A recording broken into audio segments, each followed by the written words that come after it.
Good morning everyone. आप सभी का स्वागत है आपके अपने YouTube चैनल ब्रेन ब्रिज पे।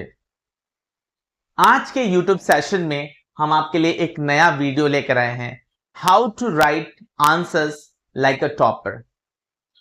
देखिए स्टूडेंट्स, होता क्या है, टॉपिक एक होता है, क्वेश्चन भी उसपे से जनरली सेम पूछे जाते हैं। जनरली क्या, वही सेम पेपर होता है जो एक टॉपर भी लिखता है और एक एवरेज बच्चा भी लिखता है।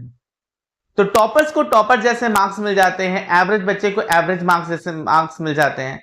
तो एक्चुअली दोनों के आंसर में इतना डिफरेंस कैसे होता है, तो आज के सेशन में हम ये देखेंगे। स्टूडेंट्स, एक आंसर को मिलता है 5 आउट ऑफ 10। हमने एक जनरल मार्किंग ले ली कि जब एवरेज बच्चा लिखता है तो उसे 5 मार्क्स मिलते हैं, जबकि एक टॉपर बच्चा लिखता है तो उसी आंसर को 9 मार्क्स मिल जाते हैं। डेफिनेटली आंसर में कुछ ना कुछ तो डिफरेंस होगा। ओके, सो आज के सेशन में हम देखेंगे कि आखिर डिफरेंस क्या है। स्टूडेंट्स, डिफरेंस नॉलेज का नहीं है, डिफरेंस क्या होता है, प्रेजेंटेशन का। Because you know very well presentation matters a lot. Okay, तो देखिए स्टूडेंट्स, जो एवरेज बच्चे होते हैं, most of the students, 90% of the students, when they write an answer, जब वो आंसर लिखते हैं तो उनके आंसर्स ऐसा लगता है जैसे एक समरी लिख दी गई हो। बिल्कुल उनके आंसर्स पढ़ने में, जब एग्जामिनर उनके आंसर्स को पढ़ते हैं तो ऐसा लगता है कि जैसे एक समरी लिख दी गई हो। आंसर्स बिल्कुल रस्ट, वॉक और अनस्ट्रक्चर्ड लगते हैं, एंड जिस वजह से एग्जामिनर्स को कोई पॉइंट नहीं मिलता, they are unable to find any point, and as a result they don't know or they are unable to give a reward। और इसीलिए जनरल मार्किंग हो जाती है। अगर 4 नंबर का क्वेश्चन है तो बच्चे को 1.5 या फिर 2 मिल जाता है, जबकि सेम आंसर को एक टॉपर बच्चा लिखता है स्टूडेंट्स, तो वो क्या करता है, आंसर को हमेशा स्ट्रक्चर्ड तरीके से लिखेगा, एक प्रॉपर स्ट्रक्चर में लिखेगा। आंसर्स में वो हमेशा कीवर्ड्स मेंशन करेगा, उसमें टेक्स्ट रेफरेंस डालेगा, because he has studied the topic very well, उसने लेसन को बहुत अच्छे से पढ़ा है और उसे सारे रेफरेंसेस याद है। तो जब भी वो आंसर लिखता है तो उस आंसर में जो टेक्स्ट रेफरेंसेस है फ्रॉम दैट पोएट्री और प्रोज, वो उस आंसर से मेंशन करता है स्टूडेंट्स। एंड जिस वजह से जो एग्जामिनर है, they find okay reward in every line, और वो क्या करते हैं, हर एक लाइन में रिवॉर्ड देते हैं। This is the difference.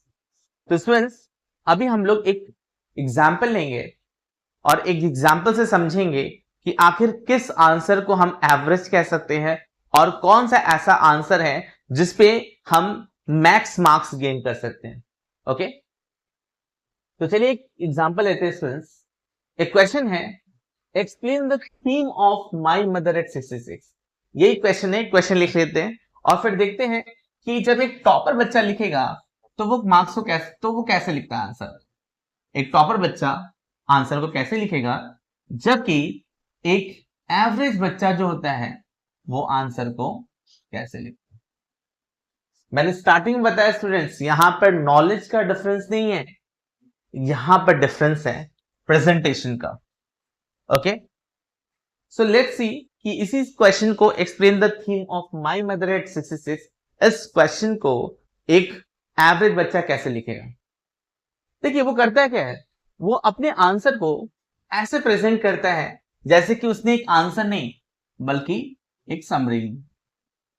उसने वो क्या करता है, आंसर को समराइज कर देता है। उसने उसी क्वेश्चन में पूरी स्टोरी को समराइज कर दिया, पूरी पोएट्री को समराइज कर दिया है। देखिए, this poem is about a mother and daughter. The poet feels sad because her mother is old. She compares her with trees and feel pain. Does it sound okay? ठीक लग रहा है, the answer is okay, but it is an average answer. Now what are the problems here? चलिए problem find करते हैं। Problem 1 देखते हैं इस आंसर और प्रॉब्लम क्या है। पहला प्रॉब्लम देखिए स्टूडेंट्स, यहां पर प्रॉपर इंट्रो नहीं है।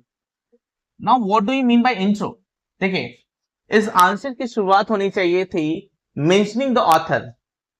ओके, तो इसे ऑथर में, इस आंसर में ऑथर का मेंशन होना चाहिए था स्टूडेंट्स। इसके अलावा यहां पर टेक्स्ट रेफरेंसेस नहीं है, ओके, टेक्स्ट रेफरेंसेस नहीं है, ओके। जो पोएटिक डिवाइसेस हैं they are not here, okay students, poetic devices भी नहीं मेंशन्ड है, ओके। एक स्ट्रॉन्ग एंडिंग नहीं है, ओके। अब देख रहे हैं students, problem number 1, problem number 2, problem number 3 and problem number 4। There are 4 problems. ना तो बच्चे ने इंट्रो लिखा, ना तो बच्चे ने टेक्स्ट रेफरेंसेस दिया, ना तो बच्चे ने पोएटिक डिवाइसेस मेंशन किया, एंड बच्चे ने एक स्ट्रॉन्ग एंडिंग भी नहीं ली। एंड एज अ रिजल्ट होता क्या है कि आंसर जो है वो एवरेज हो जाता है, okay. Now let's see same answer को एक जो टॉपर बच्चा है वो कैसे करेगा, ओके। देखिए, this is a sample answer, ये एक सैंपल आंसर है। उसने क्या किया है, स्टार्टिंग में जब आंसर उसने स्टार्ट किया, कमला दास को मेंशन किया, उसने थीम भी मेंशन की स्टूडेंट्स, ओके। जब भी आपको चैप्टर पढ़ाया जाता है तो आपको हमेशा बोला जाता है कि focus on the theme too, क्योंकि आपसे कोई डायरेक्ट क्वेश्चन तो थीम के बारे में पूछा नहीं जाएगा, कभी कभी हो जाता है, but most of the time अगर आप थीम जानते रहेंगे स्टूडेंट्स तो अपने आंसर में आप इनडायरेक्टली मेंशन कर सकते हैं। इसके अलावा देखिए, उसने टेक्स्ट रेफरेंसेस दिए हुए हैं स्टूडेंट्स, ओके, टेक्स्ट रेफरेंसेस दिए हुए हैं, ओके। एंड इसके अलावा देखिए उसने कितनी अच्छी एक एंडिंग की है, कितनी स्ट्रॉन्ग एंडिंग की है स्टूडेंट्स ने, okay. And now you tell me कि जब इस आंसर को एक एग्जामिनर देता है, देखेगा, ओके, तो डेफिनेटली अगर ये 4 मार्क्स का होगा तो वो डेफिनेटली इस पर 3.5 तो देगा ही, ओके। तो डेफिनेटली इस आंसर को 3.5 तो देखा जाएगा, ओके। तो students, in this way you will have to write your answer. जब भी आप अपने आंसर को लिख रहे हो, in the same manner you will write your answer, okay. तो देखिए, जब भी आप अपने आंसर्स लिख रहे हो स्टूडेंट्स, ऑलवेज मेक श्योर कि उस आंसर में एक स्ट्रॉन्ग इंट्रोडक्शन हो। अब इन स्ट्रॉन्ग इंट्रोडक्शन में आप क्या क्या मेंशन कर सकते हैं स्टूडेंट्स, आप पोएट का नेम मेंशन कर सकते हैं, आप उसके थीम के बारे में बता सकते हैं, ओके। एंड इसके बाद आप उसमें कीवर्ड्स मेंशन करिए, okay. Ageing, separation, fear of loss, text references दीजिए, okay. And you should have a strong conclusion, okay. So if you mention all these points, definitely your average answer would turn into a smart answer, okay students। तो देखिए, these are the formula।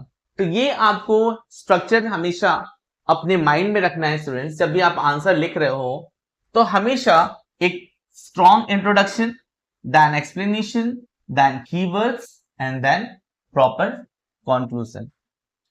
So if you structure your answer in this manner, this is the proper structure of your answer। यही है proper structure students।